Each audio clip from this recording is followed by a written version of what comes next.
Hey guys, this is yet again another installment of this series where I'm gonna go through my collection. So first off, we've got a couple of issues of, I'm not even gonna try to pronounce this guy's name, but basically he is a character that was from the Teenage Mutant Ninja Turtles comic book in the 80s or maybe late 70s. He was like a sub character who like kind of crossed over and had his own spin-off series.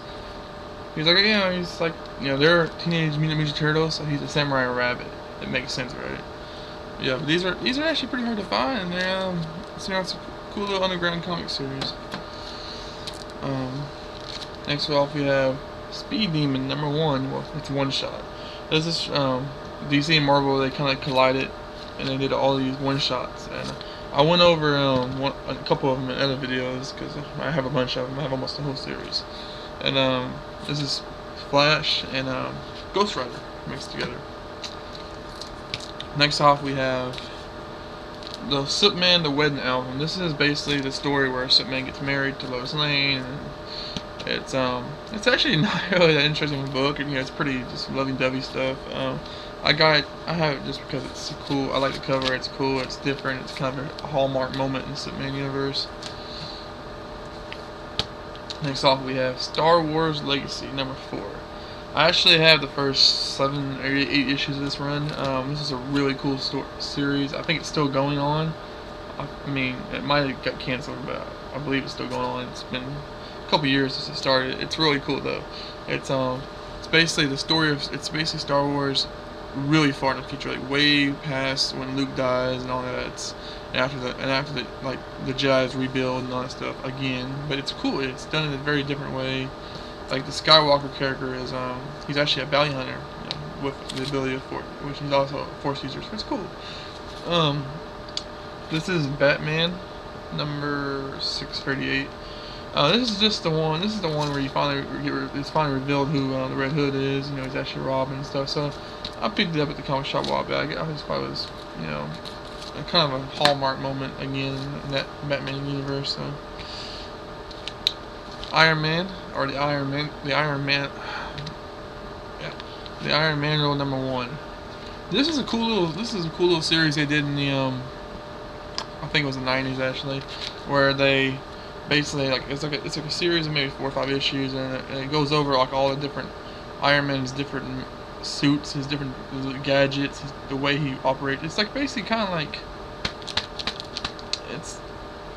it was cool. They did it with the Punisher too. They did the Punisher Arsenal series, which is really cool because it's a series that goes over all the different weapons the Punisher uses and all the different tactics and stuff. It gives you a really in-depth look at the character. Here we have X-Men #158. This is actually a pretty cool comic. It goes for a pretty decent amount. I think it's like a $20 comic. It's one of the early appearances of Rogue. Like I think Rogue's second appearance, maybe, or third appearance, when she was a villain, because she used to be a bad guy. So that was a pretty cool one. Here we have Savage Dragon #13. This is a pretty cool kind of.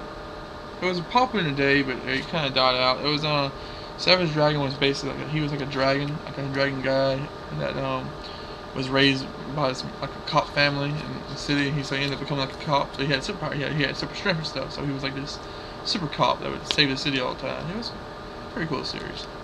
I used to have a cartoon that I loved in the early 90s that I watched when I was a kid. It was fun. Here we have Underdog. This is a Whitman comic. Whitman was basically, they were kind of like Goki. They did a bunch of licensed comics. Like all their comics were licensed. It's Wonder Dog. I had to get it. I mean Underdog. I had to get it. It's Underdog. I mean, classic. Here we have Hawkeye, Ultimate Hawkeye, issue #2. I'm just a really big fan of archery. I love archery. I love to shoot all the time, and I like comic books. So whenever I can find Hawkeyes, Green Arrows, Torox, basically any cool archery character, I love to pick up their comics because it's a personal thing. I have to get any cool comic book with a bow and arrow character.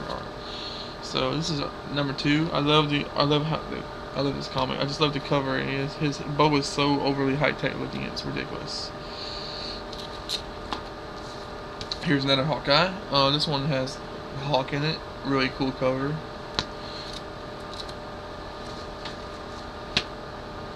Here we have Shazam number 21. This is a pretty old comic. The cover is so ridiculous. It's like these three giant mouse. They're like got Captain Marvel trapped in a mouse trap, and they're gonna shoot him with a laser gun. And I love the ironics. You know, it's just the big cheese is caught in the mouse trap. This is funny. This one actually needs a backboard. Yeah, it needs a serious backboard here. This is basically Batman number 500.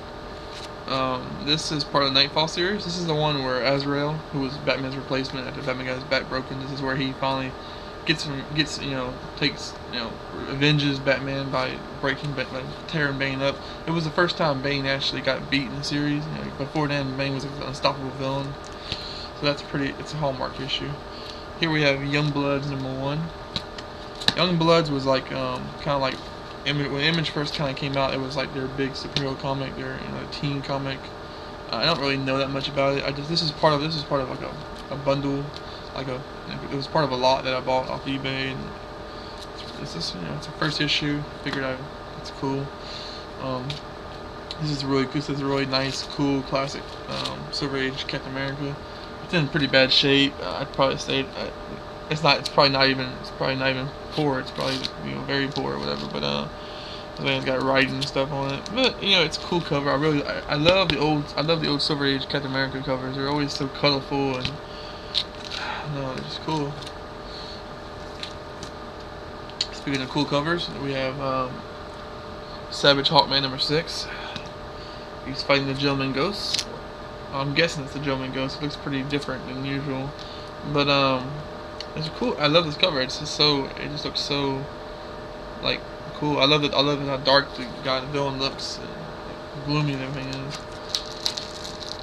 Alright, you guys know I'm a big Daredevil fan, so we got Daredevil number 164.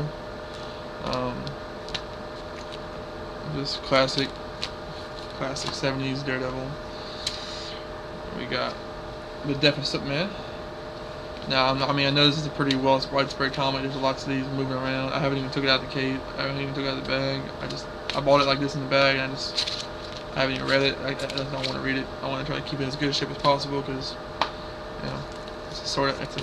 there's a lot of copies of it out there, but I'm hoping one day it'll be worth something. We have Wolverine number 3, part of a Wolverine solo comic. This is really cool. It's like it's based by his Avengers in Japan. It's a pretty cool comic. I don't have that much time left. I'll try to get these. There's a couple really cool comics I want to get to. We have Turok, Son of Stone from Goki. This is I think this is issue 136 or something like that. It's inside the book. Goki is another one too on the back side. Goki does a lot of really cool, awesome covers. They did a lot of cool covers. They always had these cool, almost like painted covers, and I love Turok. I love getting the old Turoks. Every once in a while I stumble on a couple and I pick them up, and they're cool. I have about maybe 7 so far. This is probably one of my most awesome comics that I have in my collection. I mean, like in terms of like its monetary value. X-Men number 91. This is from the original run of X-Men. This is actually when they started. This is when they started doing reprints in the comic stuff. They started doing reprints of their older stories. Like this is like right before the new team popped up. Like before Wolverine all them popped up. This is one of the last issues made with the original roster. And they're if you can see, it's supposedly autographed by Roy Thomas. I don't actually know if it's a real Roy Thomas signature because I bought it like that. I didn't really pay much for it, but that's a Roy Thomas signature. I mean, I don't know if it's real. I don't know if somebody just wrote it there. I mean, I would have to, one day I might try to get it authenticated. I don't know. I mean, the comic's not really that bad of a shape. It's not in the best shape, but it's not horrible shape. It's probably it's probably fair, really. It's probably like very fair. But yeah,